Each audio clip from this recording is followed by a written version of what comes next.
In today's market, one of the greatest opportunities for investing in Denver real estate is with multifamily properties. And although there's a lot of great information online, I wanted to make a quick video to go through how to analyze and plan your investment strategy for the Denver market specifically. This video will go over three different things: how to analyze value when you buy a multifamily property, how to strategize your investment after you buy the property, and eventually, when you go to sell, different options for planning your exit strategy. So let's get into it. All right, now there are two ways that multifamily properties can be valued.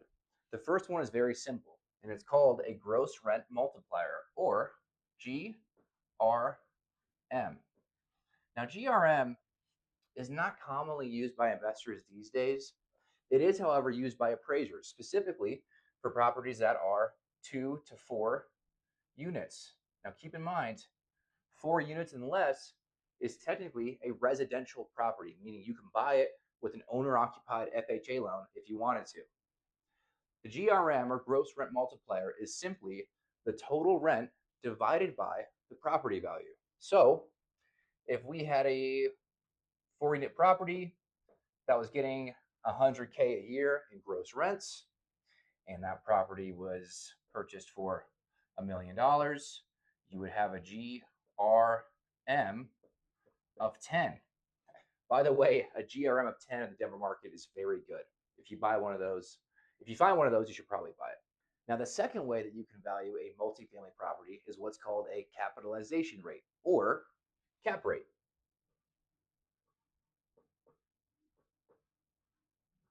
Now, the cap rate, or the cap, is going to be total gross income minus expenses gives you net operating income, also known as NOI. Now, the thing about these two is that when it comes to valuing property in Denver, most investors will actually use cap rate, even if it's only 4 units. And the reason why is because this is a more precise figure. So let me show you what I mean by that. When you're analyzing cap rate, you are factoring in all of the expenses, and that gives you a number, percentage of income relative to property value.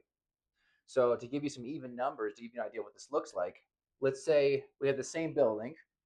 We have 100K a year of income. Okay, our total income is 100 grand a year. Now, many times, if you don't know what the expenses are, you can usually use a general expense ratio of around 30%.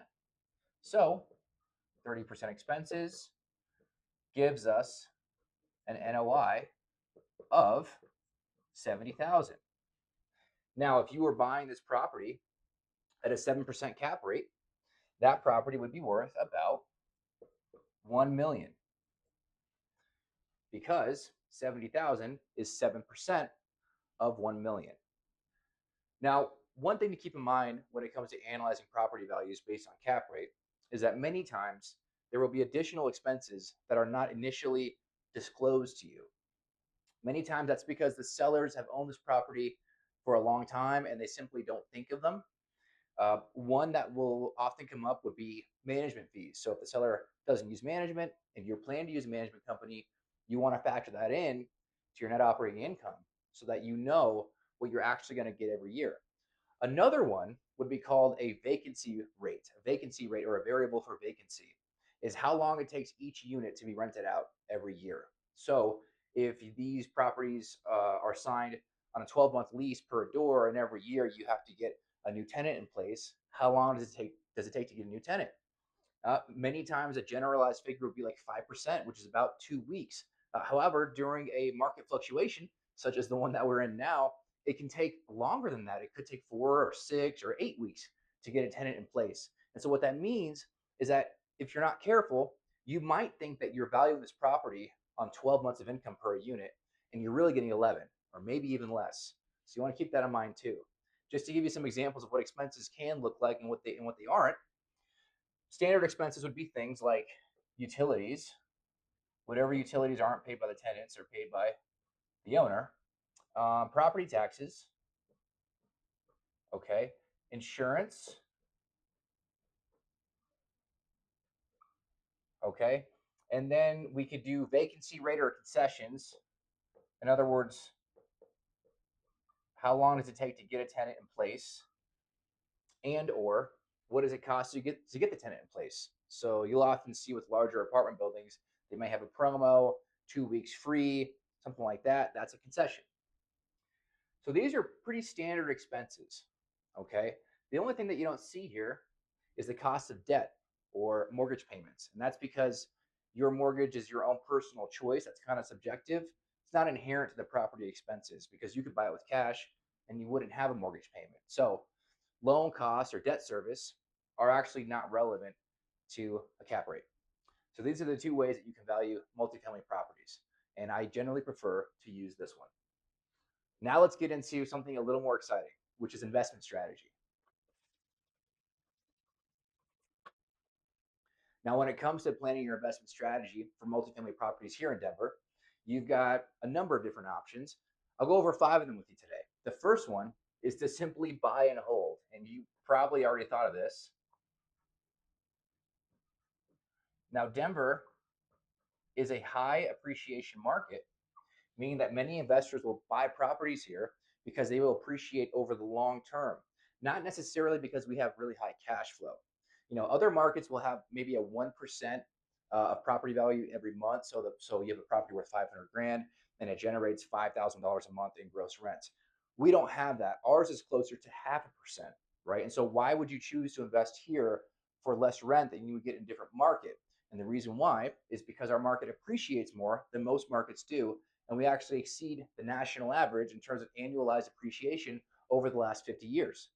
So buy and hold, as you've already probably figured out, is going to be step one, buy. Step two, wait for, let's say 10 to 20 years. And step three, profit, just due to market appreciation over your length of ownership. Now that's very simple, but there's more exciting strategies that you can employ when you're purchasing multifamily property here in Denver. And so I'm going to go over those with you now. The next one we have is a type of value add. Value add is just different ways that you add value to a property. And so the first one I'll go over with you is value add, okay, through leases. What do I mean by that?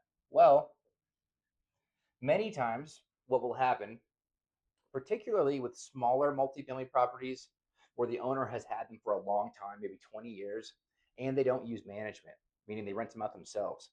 Many times what happens with those is that they are not rented at market value. The owner might not have changed the rents in the last 10 years. And so what you might run into is, let's say you found yourself a 5 unit building. Okay, so you got fiveplex and it's being rented for $1,000 a door, meaning $1,000 per unit. However, market value for this property is actually $1,400 per door. So what would happen if during your first year of ownership, you updated all of these leases to the actual market value of $1,400 a door? Well, it's pretty simple. If you're analyzing on a cap rate, you're increasing the property value or income by 40%. Now, when you have properties that are fewer than 5 units, like 2, 3, and 4 units, it is a combination. It's a blended approach, okay, of comparable sales and income. When you go more into strictly commercial, which is 5 units, 10 units, 15 units, then it's heavier on the cap rate side. And so raising the rent either way, in either case, is going to massively increase your property value. The next one I want to go over is value add through improvements or capital expenses, also known as CapEx. So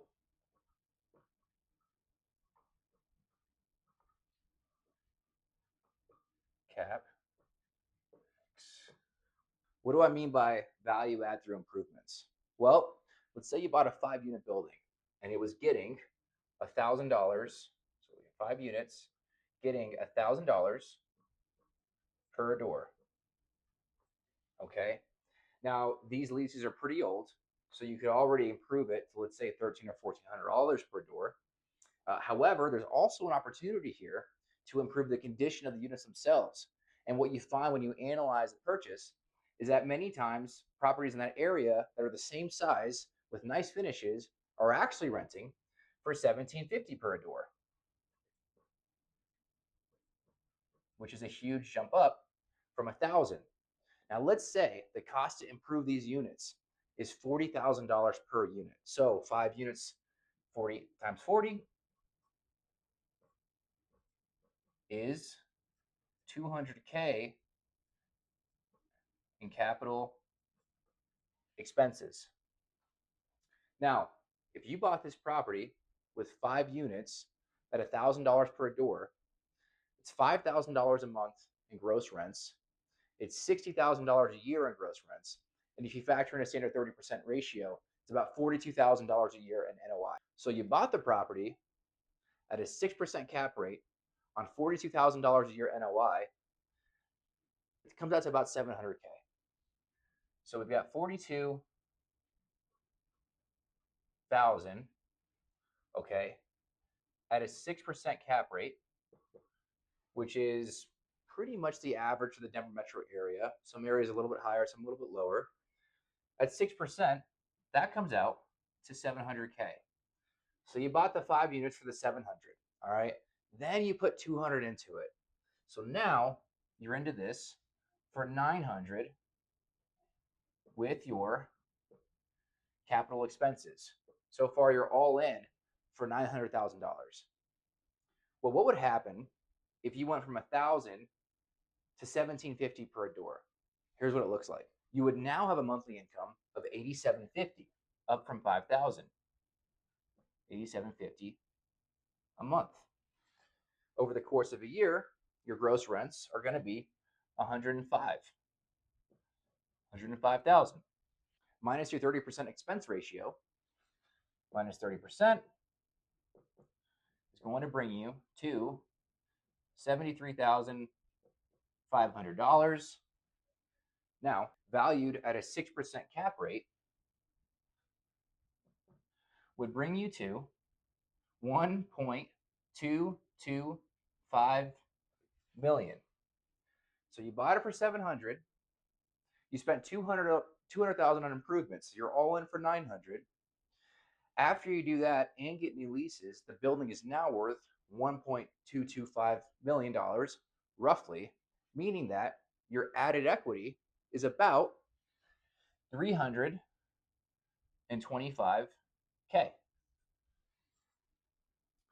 Now, you could sell the property for a profit, or you could hang on to it, which brings me to our fourth option, and that's called the BRRRR method. BRRRR stands for buy, renovate, rent out, refinance. And what's interesting about this is you combine it with the previous strategies that we talked about. And so instead of you creating this much in value and then selling the property, maybe you don't want to do that. Maybe what you want to do is to hang on to it, possibly take out a little bit of money for yourself. So you bought this property for $700, then you spent $200, you're in it for $900. After you did the value add and updated the leases, the property value goes up to $1.225. You've got $325K in added equity. But you can refinance this building. And if the bank requires you to keep a 20% equity stake, you can now get a loan on this property for $980,000. But remember, you're into the whole thing for $900, which means that once you refi it, you're taking a check home for $80,000. And here's the cool part, you still own the property. So now you've got another 80 grand added to your bank account, and you have a cash flowing investment that increases in value over time. So that's the cool thing about the BRRRR method, is that you get to get your money out of the project and keep the building and move on to the next one. Now, the last strategy I'm going to go over with you is what's called change of use. Let's say you bought 4 units all next to each other Functionally, they're townhomes. We got one, two, three, four. Four townhomes all in a row, but you purchased it as a quadplex. So you bought it all as one building. Now, if you buy something like this and the zoning allows, you could do what's called change of use.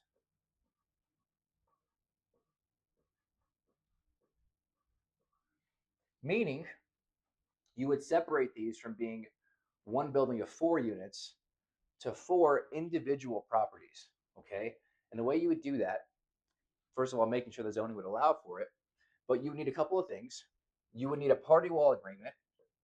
So you get a real estate attorney to draft for you party wall agreements for these units instead of making, let's say, an HOA. And the second thing you would need is a land survey.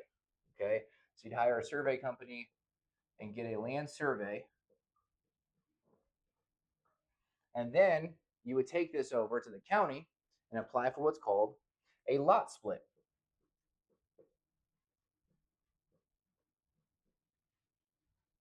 Now, why would you do all this? Well, here's the reason.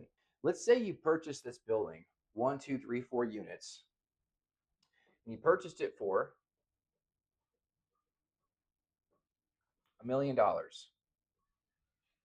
Not uncommon in Denver for 4 units, to be honest with you. However, what you find is that the townhomes in this area with equivalent level finishes and equivalent level size are actually selling for, townhome is selling for $350 per door.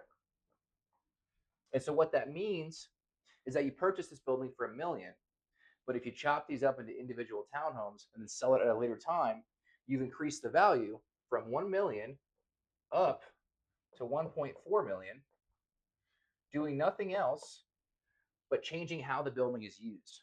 And so that's a change of use strategy. Now, you could combine this with the other strategies that we talked about, where you'd renovate the properties, then split them up, then sell them, and you might increase this number even higher. Or you could just do it this way, as is, chop them up, and then resell them for a higher sales price.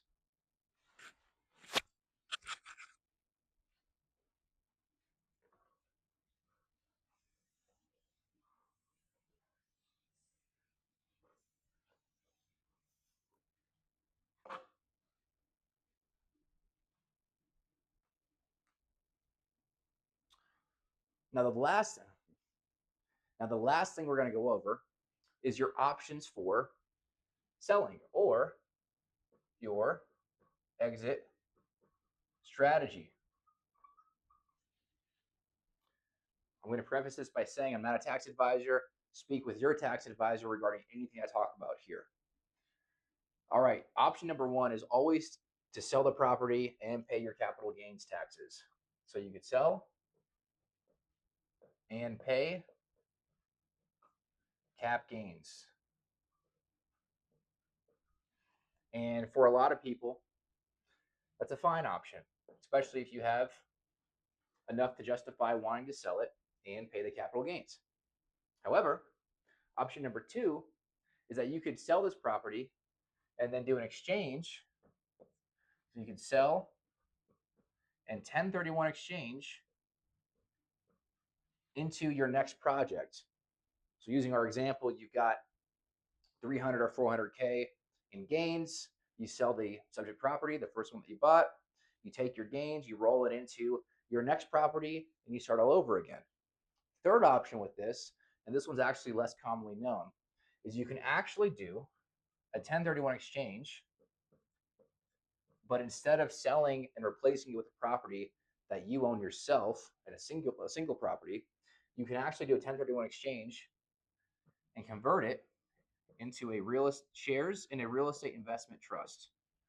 Specifically, this strategy involves a DST or Delaware Statutory Trust converting into REIT shares. Okay, and so after a few years, you sold this, you converted your gains into shares in a real estate investment trust.